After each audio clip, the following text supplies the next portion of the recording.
What's up, guys? This is Coach Grant with First Down Training, and today we're going to be breaking down 3 press releases you guys can use when you run a slant route. We're going to be talking about how these releases can get you some separation and the technique behind these releases to get you some space, okay? And guys, also, if you're a receiver and you want to get better at catching, you want to improve your hands, you want to be a more efficient catcher, more consistent catcher, check out that link in the description that says improve your hands in 30 days, guys. We offer you a full 30-day workout plan to improve your hand-specific hand-eye coordination, grip strength, and repetition drills and exercises to improve your grip, hands, and just overall catching ability. Let's get started. So this first release we're going to be talking about here is this wide step release, and we're going to be talking about the steps that use to get you out to this step, like to get this DB to turn his hips and get you outside of his frame, but also how we can create some separation on this, right? So let's watch it full speed.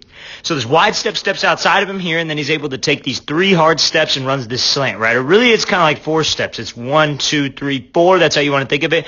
The way I teach my guys to do this is think of it as your second outside step to run this slant. So you want to be doing the wide step and think second outside when you take this inside release. Now, I like this slant release when we got to go with something quicker off the line here, right? Because timing is everything. Timing is everything with this quarterback. I don't want to work a slide release when it's a one-step slant or a slide release when I'm the first read on the play, right? If I'm the first read on the play, I probably want to go with something like this wide step outside of his frame, hopefully get him to lean on this outside leg or get him to open up that gate, right? So what Diggs does here is he just doesn't step wide from the back leg. He takes this little subtle, I don't like saying false step because it's a negative connotation, but a little bit of like a pressure step, or not really so much a pressure step, but like a push step, right? Or something like that. So you see how he takes this little step with the left leg. Now, all that serves to do is it pushes him, right? He's pushing off of this little false step, pushing off of this left leg. He steps back, throwing his hip to the outside and throwing his upper half. Because again, where's this DB going to be watching? That DB's going to be watching his hips, right? So when you step with this leg and you throw your upper half, you throw your shoulders, you throw your head and shoulders into this thing,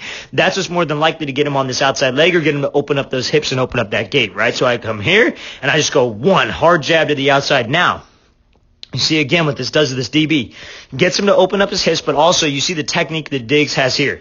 Toes are forward because he's got to keep the weight on the inside arch of his foot. Why? Because we got to make sure that I'm able to burst back up to the inside and then go run this slant, right? So I got to keep the weight on the inside portion of my foot so I can push, like you're a pitcher pushing off of a mound to give you some explosion back up into this route, right? So that's exactly what he does. He goes here, throws himself to the outside, and you see how his whole upper half is working to the outside. This DB's in this like catch technique, right? Where he's about 2 yards out. He's letting you come at him.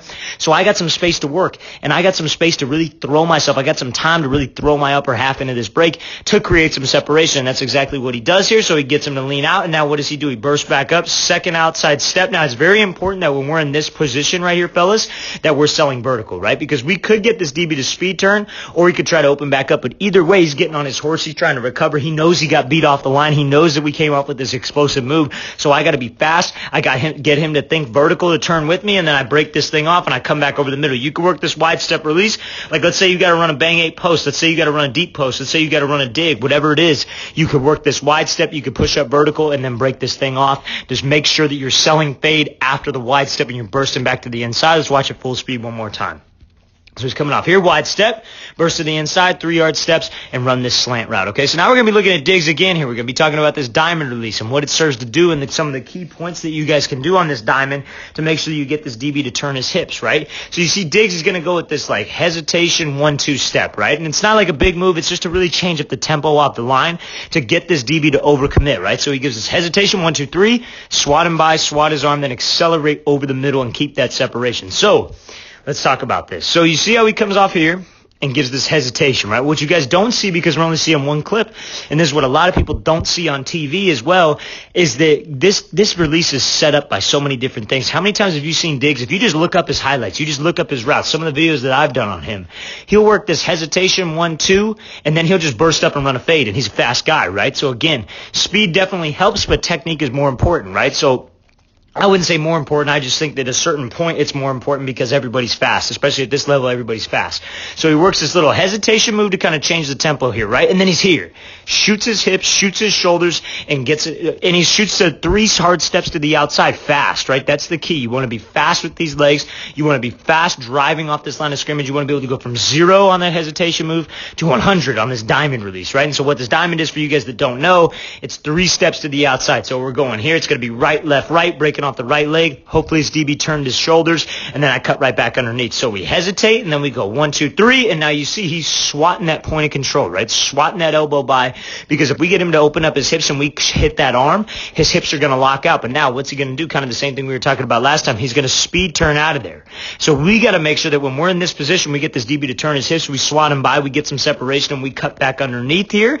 That we're accelerating out. I'm driving my hands, I'm running my hands, and I'm getting out of this thing to make sure that I'm widening the gap with him, because you see how he recovers pretty quick on this. You swat him by, he's here, DB is not in a bad position, so that's why it's very important that I pump my arms and I drive my legs and I explode, right? You see when he hits this third step, he goes 1, 2, 3. That step, you see how his shin angle's in that positive 45. It's pushing him back over the middle. It's pushing him back on this 45, so he's got some explosion off the line. But also, I can't tell you how many times I've seen guys work great footwork on the line. They do all these crazy moves, fancy moves, break the guy's ankle, whatever. And then all of a sudden what happens is they lose separation because they're cruising. They expect the ball. We got to make sure we run. The quarterback might be put in this first window, second window. We don't know. Let's widen the gap. Let's keep that separation that I created at the line of scrimmage by driving out of there with my legs. And you see, DB ain't in a bad position, but this separation right here, that is a big, big deal at the collegiate level and a big, big deal at the NFL level because, A, the quarterbacks are good. The quarterback's going to know when to get the ball out.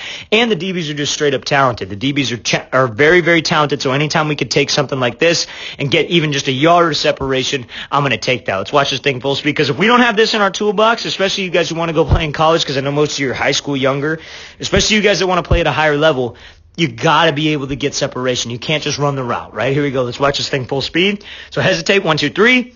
Swat him by, then accelerate over the middle. Now, we're taking a look at this slide release here. So it's going to be like a slide, left, right, left. And he's going to be throwing this left, right, left move into it. Now, key on this here is that we got to know when to use this, okay? So a lot of people hate the slide, and I don't blame them because receivers abuse it and in the wrong situations. You're not going to slide to the left here, and that's why I include this in a slant video. You're not going to slide to the left and then go run a dig or go run a post or go run a comeback or whatever. Well, you could do this little hesitation skip to the outside, but again, you got to know when to use it. You got to know the timing of this, right? You can't just come out there and use a slide release when you got to go run a post dig. You can't use a slide release when you got to go run a double move route. It's just not going to work. The timing ain't going to be there. It takes too long. I only like this slide and then a move. So you see how Allen does a slide, then he goes here, 1, 2, 3, and he gives him this little shake. I only like this type of thing on a slant or a fade, right? I like it on a slant when you go left, right, left, and then you break off the left and you're throwing your upper half, or when you got a fade and you go slide and then you go left, right, and you cut off of the right leg and it shoots you back to the inside and you throw your upper half, right? That's the only time I like this release, because we got to know when to use it. Now, the important part is when you got a slant and you're against inside shade press here, we got to make this guy make a decision. So if we go up into this 45-degree angle right here, right, we're making him make a decision. He's either got to come at me because I'm in that range, right? This is what you shorter receivers can do against bigger guys. You stay in that range or you're forcing that guy to come at you.